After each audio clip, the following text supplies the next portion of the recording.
This video is going to explain a little bit about our JMU short-term programs. We have a lot of programs that we offer every year. We typically have about 90 programs that take place in over 60 countries. In all, between our short-term programs and our semester programs and other program offerings, we send about 1,400 students abroad. A lot of those students are on our short-term programs. I would say about 1,000 are. So if this is an option that you're thinking about, you're definitely not alone. We have, again, 90 plus programs, and these are structured as faculty-led programs, which means they're designed by JMU faculty to match any sort of coursework that you might have to your host culture. So if you are taking a class and you really love the professor and you know that they offer a study abroad, you're guaranteed to have a really great experience because that professor will lead the program, they'll design the program, they'll use their expertise, and you'll really get to network and connect with a professor outside of the classroom in a way that you might not ordinarily be able to. These short-term programs run anywhere between 3 and 10 weeks and offer between 3 and 9 credits. So this is a good option if you haven't ever gone overseas, or if you've gone overseas but you're not feeling super comfortable. This gives you a quick tease of what overseas travel might look like in a 3-week time span. If you are someone who has traveled more extensively and wants a longer time abroad, but you don't want to commit a full semester, this is still an option for you. There's lots of programs in the 4, 5, 6 week range, and even some up into the 10-week range. So definitely look to see what fits for your schedule and your interests. If you are interested in learning more about our programs, I would encourage you to navigate to our website. You can click on programs and find JMU programs. If you scroll down, you'll see all of our program offerings. So you can see our semester programs at the top and then our short-term programs at the bottom. This is a list of all of the programs that were designated to run in 2020.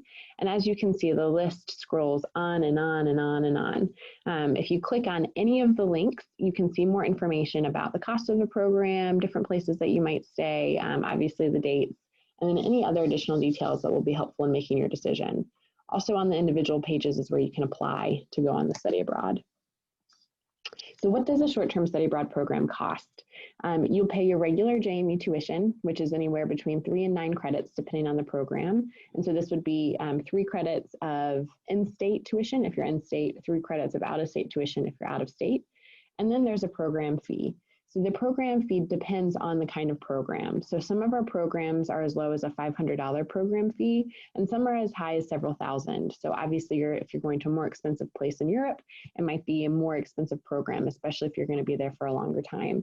If you're going to a place where it's a little bit cheaper to live, maybe somewhere in Central America or Asia or Africa, the program fee might be a little bit lower, again, depending on the amount of time that you'll be overseas. So what is included in this price? So you obviously get your academic credits, so that's your tuition piece. And then the program fee includes anything like enrollment in classes or any fees associated with that. Your housing while you're abroad. Most are all meals. All of our programs include at least 1 meal. Most of them are 2 meals, and then there are a lot that actually offer 3 meals a day as well. Any excursion lodging, so this means if you travel with your group while you're on your study abroad, then that lodging is covered. Transportation in country, so if you have a bus pass or if you take buses or if you take planes within the country, your transportation is covered. Admissions and entry fees to museums or other historical sites.